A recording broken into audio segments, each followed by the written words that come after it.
Ladies and gentlemen, boys and girls, children of all ages, welcome to ROH Pure Championship. I'm your host, Robert. All right, just got off Fight TV with Ring of Honor 19th anniversary. Overall, not a horrible show. I know a lot of people have been down on Ring of Honor in recent times because they're obviously not as strong as they were in the mid-2000s. I think we have some stars here that can be. Overall, the show is good. I give it an overall average star rating of 3.25, so not horrible. To start the pre-show, we had a four-corner survival match. We had Brian Johnson, Danhausen, Isom, and LSG. Four kind of up-and-comers, guys that have never quite made it, but they're still pretty talented. I know Isom has been around about 2 or 3 years. Danhausen's been kind of a weird guy on the indie circuit. Not a horrible match, like I said. Brian Johnson ended up getting the pin over Danhausen, kind of a weird roll-up pin in the corner. But Brian Johnson gets the victory there. I ended up giving that about 3 stars. Next on the pre-show, we had the Ring of Honor World 6-Man Tag Title on the line. We had former champions Mexi Squad, which is Ray Horse, Benito, and Flamito, versus Shane Taylor Productions, who are the current champions, which is Shane Taylor, Karam, and Moses. Being on the pre-show, like I said in my preview of this, I did not see the titles changing hands, which they did not. This match was more of the neutrally brace style with Mexi Squad fly around, jump around, and the power of Shane Taylor Productions. Short match, Shane Taylor Productions did get the victory. I ended up giving it 2 3/4 star. In the first show in the match, we had Ring of Honor television title on the line. We had acting champion Kenny King. Dragon Lee was the actual TV champion, but due to injury and surgery, he was not able to perform in the show.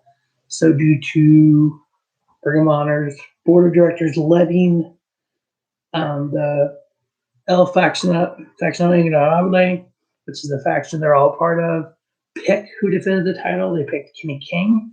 He went up against the Foundation's Tracy Williams. The ironic thing is, both of these guys would be later on in the show, would be in the tag title match, obviously representing their factions for the tag titles as well. So Kenny King came into the show defending the tag title because he's tag team champion, and also defending the TV title for his partner Dragon Lee. This match really wasn't that good, I didn't think, overall. Kenny King, pretty decent wrestler. Hot Shot Tracy Williams, kind of mat-based guy. Tracy Williams ended up getting the victory on this. I ended up giving it 2 3/4. Again, it wasn't. I thought it could be a lot better than it was. But Kenny King losing the TV title for Dragon Lee here. Next up, we had Mark Brusco and Flip Gordon. Flip Gordon was part of the Pure division. If you're new to Ring of Honor, the Pure division, they brought back the Pure title they had from years gone by. In the Pure division, there are certain Pure rules you have to abide by. You get 3 rope breaks. That's it. Once you've done your 3 rope breaks, you can get pinned in the ropes. Ropes cannot break the count or anything. You get 1 fist. If you use your fist and hit him once with your fist, you get a warning. The second time, disqualified. Titles can change hands in disqualifications.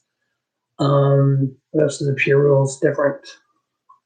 If anybody gets involved in a Pure title match, in Pure rules match, that person is immediately fired from Ring of Honor. Yeah. So Flip, been in the Pure division, was obviously more of a brawler than a Pure wrestler. So he, and again, I don't know how. I mean, I've watched every week of Ring of Honor, and they really haven't done a lot to put him against Mark Brusco. But again, Mark Brusco, we all know how Bruscos are. That catches cat skin. They literally go out there and they'll fight whatever they need to do. They just change it up on the fly. Flip Gordon is kind of the more power. He put a little bit more mass, so he's more powerful now. But Flip getting the victory there over Mark Brusco, a little brawl they had. I ended up giving it 3 stars. Wasn't great, wasn't horrible, was watchable. Next up, we had Dalton Castle versus Josh the Good Woods. They've been wrestling in Pure matches on Ring of Honor Weekly. They haven't been good. Dalton Castle just doesn't do a lot. I mean, he's just there. Josh Woods can be the next kind of star. I think he's got talent.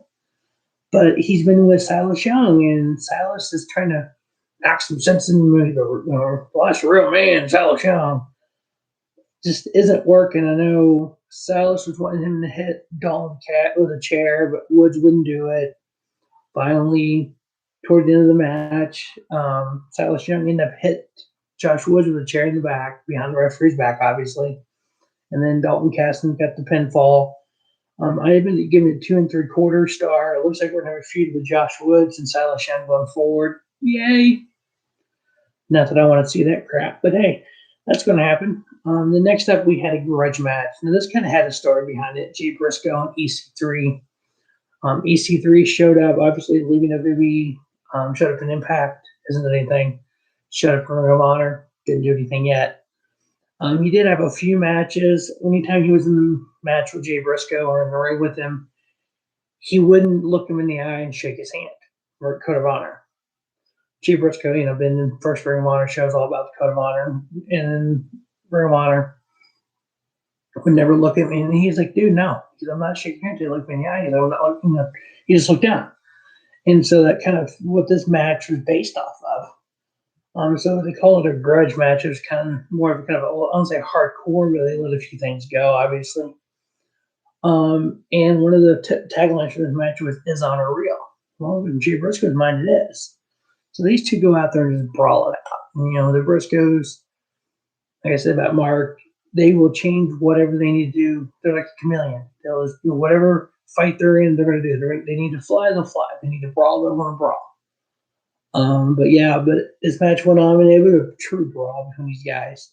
What was kind of cool about toward the end of the match, you seen EC3 look Jay Briscoe right in the eye and put his hand out, and then they made eye contact. They shook hands, code of honor. Jade grabbed his arm, hit a Jade driller, 1, 2, 3. But yeah, the brawl to begin with was actually really good. I ended up giving it 3.5. I'm glad that Jay got the victory there.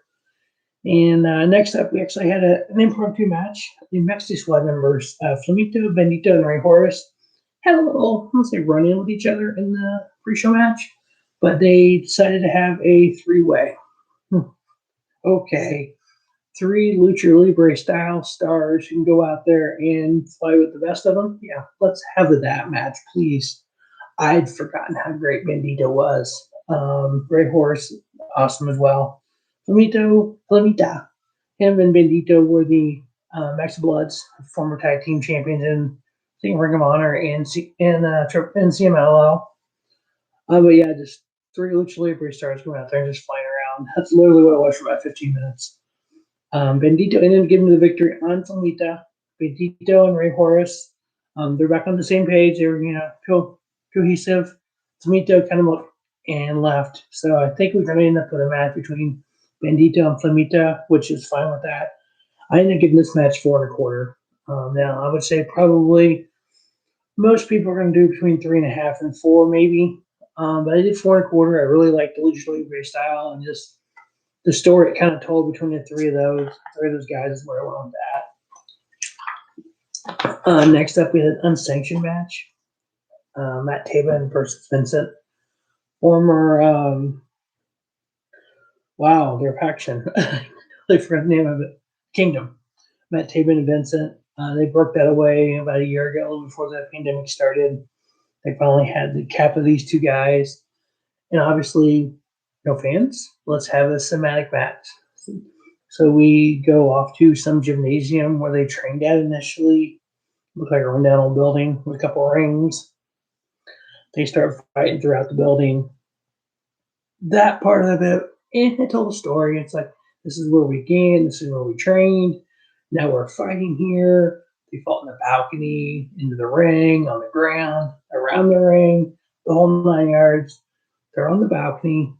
And I'll give them like a little old theater balcony. And so this place probably was an old theater at one point in time in its life. And this big monster comes up. He did look familiar. Even the announcer goes, he looks familiar. They didn't say his name or anything. I couldn't place him. He ends up pushing them both over the balcony. They fall down, go through a couple tables. He comes down. checks on Matt Taven, did nothing to him, picked Vincent up and carries Vincent out. So yeah, it ended up, officially no contest. What the hell was that? I ended up giving it 3 because the brawl up to that was pretty cool. Then after that, there was an announcement by Maria Kanellis. Bennett came out. She's part of the Ring of Honor committee now, whatever. She announced that there's going to be a women's title tournament starting in summer of 2021. They're going to revive the ROH women's title. They announced this tournament. It's kind of pretty cool. There's a lot of great women around the world and in Ring of Honor that can go for this. First person I thought of obviously was Tessa Blanchard. She's not doing it right now. We'll see what happens. They've announced anybody. I know Angelina Love, Minnie Lamone, Allure. They came out. Angelina Love said that I should be able to just give the title. I'm a 7-time women's champion between Ring of Honor and Impact. They didn't say that. I put that in. But whatever. So it's going to be interesting to see who they get to come in. A lot of people, as we've seen, go over to NXT and performance there in WWE, but there are other great talented women on the indies. Love to see who they get for this. I know Ring of Honor in the past have had a thing where typically anybody that wrestles at Ring of Honor as of recently can't wrestle anywhere else. It's like you can't really do that with a company like Ring of Honor. Yeah, WWE can get away with that, but hopefully they lift that and we can have some, maybe AEW women, maybe NWA, maybe Thunder Rosa comes in, maybe people like that. We'll see what happens with that. But we have 3 matches left, all 3 title matches. Next up is the ROH Pure title. Under Pure rules, we have champion Jonathan Gresham versus Dak Draper. Dak Draper is a young, talented guy who's really great in the ring. He's got the look. He's like 6'5", 220. He's got the chisel look, kind of like the Randy Orton kind of look. But Jonathan Gresham, just that mat-based wrestler, the octopus they call him, which the Pure title is perfect for him. Again, the Pure rules, they have 3 rope breaks. If you use your 3 rope breaks, you can be pinned in the ropes. Well, Jonathan Gresham has always been the type of Pure rule wrestler who he keeps those. He doesn't do those. He blew those away in the first 2 minutes. Dak Draper the same way. First 2.5 minutes, there's no rope breaks left. So they went out there and just put on a pretty decent match. It looked like Gresham was getting beat up pretty good, and Draper almost won it a couple times. And then Gresham ended up coming back and getting the victory. Massive face comeback we always see. I ended up giving it 3.5 because it was very entertaining, very good match. Next up, we had the ROH World Tag Titles on the line. We had new TV champion Tracy Williams with Titus versus former TV champion Kenny King. And with Dragon Lee being now his current partner, we had Dragon Lee and Rush's dad, LaBestia Del Ring, take his place. He was stiff in the ring. LaBestia was. You can tell Tracy Williams was tired. Kenny King was there. His match didn't really do. The Foundation ended up winning. Tracy Williams and Rhett Titus. So Tracy Williams now has 2 titles in Ring of Honor. I didn't give the match 2 3/4. It just wasn't good. A lot of friction between Kenny King and Beast. It seemed like.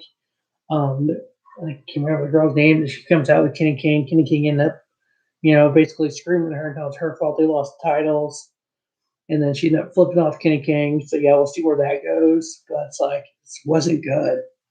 And then we had the main event, which is the Ring of Honor World Heavyweight Title on the line, champion Rush, which is the leader of La Faccion de Ingobernable, and versus the Foundation, Jay Lethal.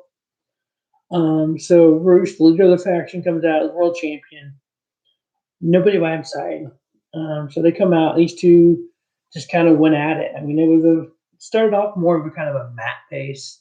I know before all this, Jay Lethal talked to Todd Gordon, the referee, the senior referee at Ring of Honor, and said, "Whatever you do, please don't DQ anything. Let us go."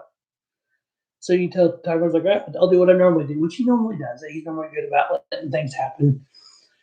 yeah, some things. I mean, it went wildly crazy. We had the ROH's faction come out and get involved. Todd Gordon was getting ready to call for the DQ on that. Lethal was like, no, and listen, so you can see Todd Gordon. I need to, but he let it go. The foundation came out and helped, and then we had a pretty decent match back and forth. Rush's finisher move is put the guy in the corner and then drop the drop kick. When the ball gets the horns, is the little tagline before it. So Rush hits that on Lethal in the corner. Lethal rolls out. No one does that. So even the announcers are like, "Oh, that was a smart move." Blah blah blah. Like, oh my god, are you kidding me right now? So the announcers kind of played that up a little bit. And then you had a little more of a brawl between these guys. And then Rush ended up getting a victory there. I ended up giving it 4-star. Then we had a debut in Ring of Honor, and we had a return in Ring of Honor. We had Brody King come out challenging Rush. Brody King was part of a faction with Marty Scurll. Well, Marty Scurll then kind of not sure where he is at anymore. But Brody King comes out and says he's got friends now. Okay. So Tony Deppen comes out. He's a young indie guy. There's a lot of GCW stuff. He debuted in Ring of Honor here probably 6 months to a year ago. Then comes out Dirty Daddy Chris Dickinson, who's just a brawler from the indies. Hell of a talented guy. And then we had the return of former Ring of Honor heavyweight champion Homicide. So they come out and they help the foundation because Rush's faction was beating down Jay Lethal. They come out, they help him, and Brody Lee picks up Jay Lethal and just drops him. So we have 3 4-man factions now in Ring of Honor. They didn't have a name for it, but we'll see where it goes. Overall, not a bad show, 3 1/4 star. Hopefully Ring of Honor can get back to where it was back when Kevin Steen was there and El Generico and Claudio Castagnoli and Chris Hero and all that. Hopefully we can get back to that level over the next couple of years. Hopefully as we get fans back, maybe we can get there. But I look for big things for the future of Ring of Honor. Ring of Honor is not dead, 19 years and counting. As always, thanks for watching Robert Sports Show, and just have a great day. Have a spiffy day. Robert Sports Show, your YouTube leader in sports talent content.